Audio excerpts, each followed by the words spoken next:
Hi there, and welcome to our next lesson in our C3 chemical economics topic. And today we're going to be looking at energy and reactions, and we're going to be looking at how the energy can change, whether it goes up or down in a chemical reaction. We'll be having a look at a few examples and then looking at what happens to the chemicals and how we can collect evidence and process that evidence.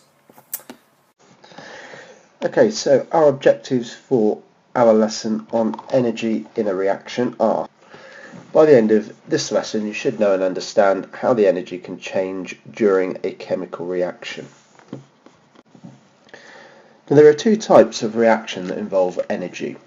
The first one is an exothermic reaction. Now, the word exothermic has two parts.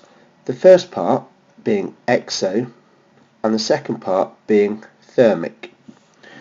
Now, the exo means to give out, so like an exit where you go out of something.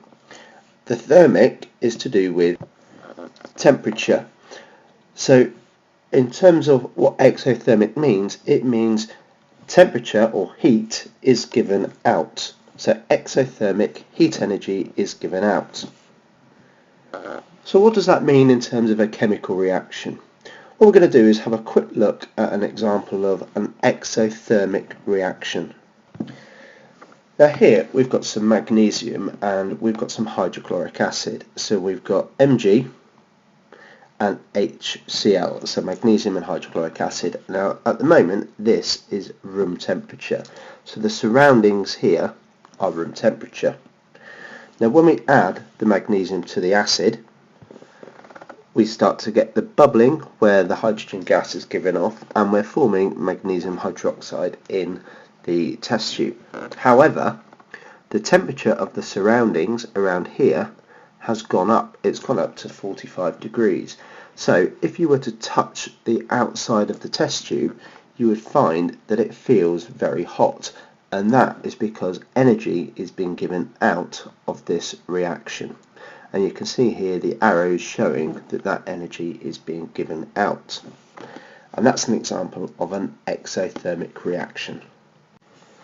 Our second type of reaction involving energy is an endothermic reaction. Now, like with the exothermic reaction, we've got two parts to the word, endo and thermic. Now the endo part comes from the word enter, and the thermic again means temperature. So with an endothermic reaction, the temperature or the heat energy enters the actual reaction. So what we're going to do is going to have a look at another example here. So with this example, we've got water in the test tube here, and we're adding in some ammonium nitrate, which, if we can remember back to C2, is used as a fertilizer.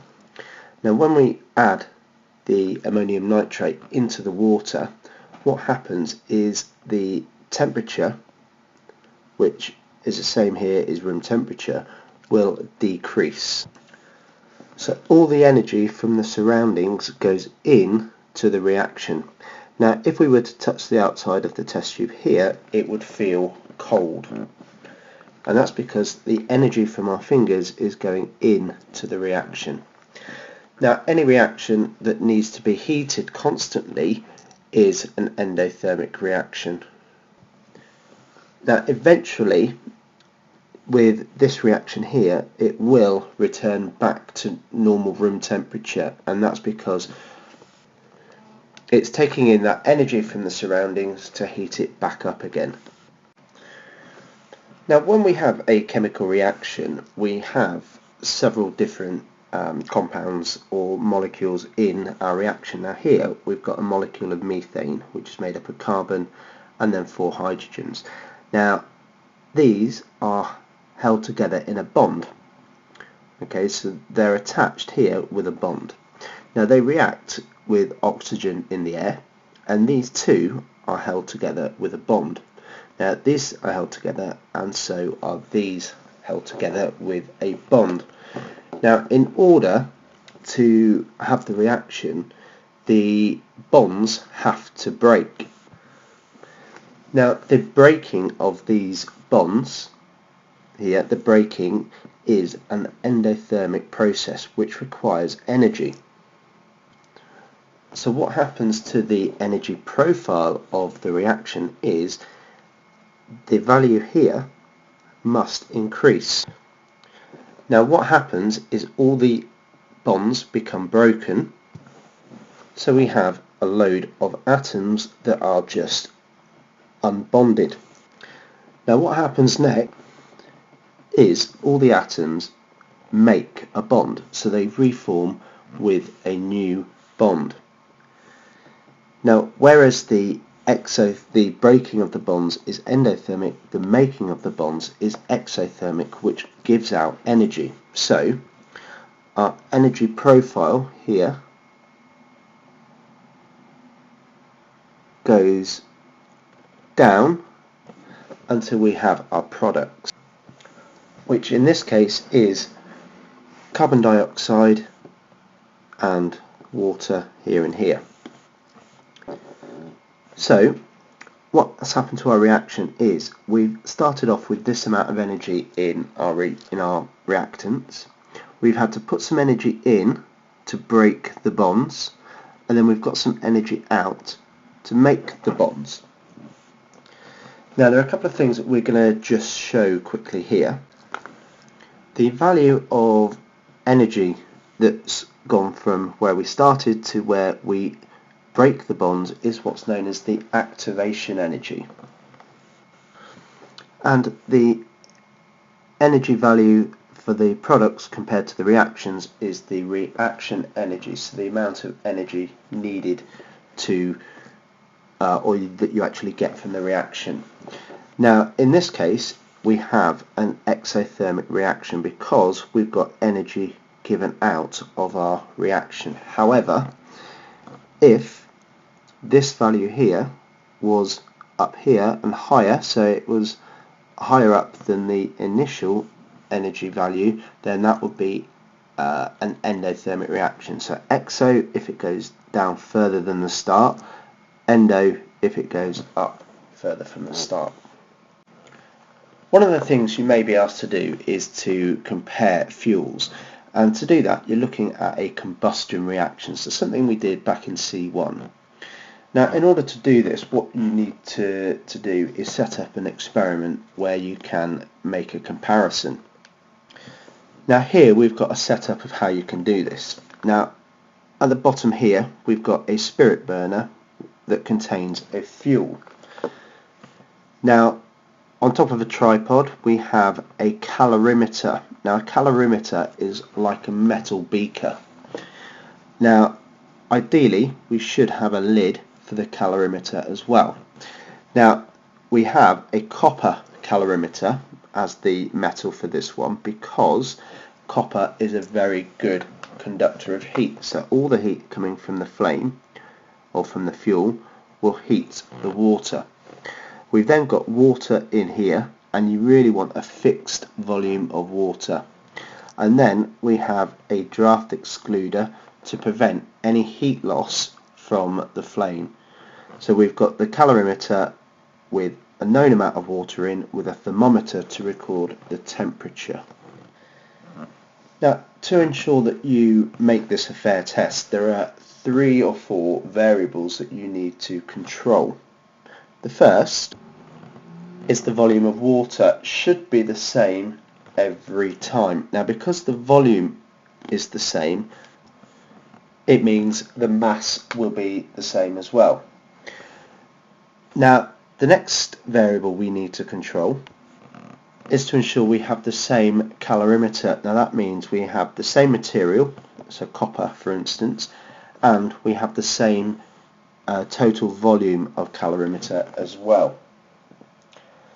The next one is to ensure you control the distance between the flame and the calorimeter. That should be the same each time.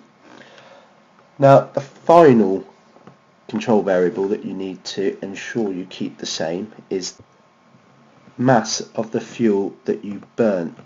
So it could be that you want to burn 1 gram of fuel. So whenever you do this, you need to make sure you burn the same amount of fuel.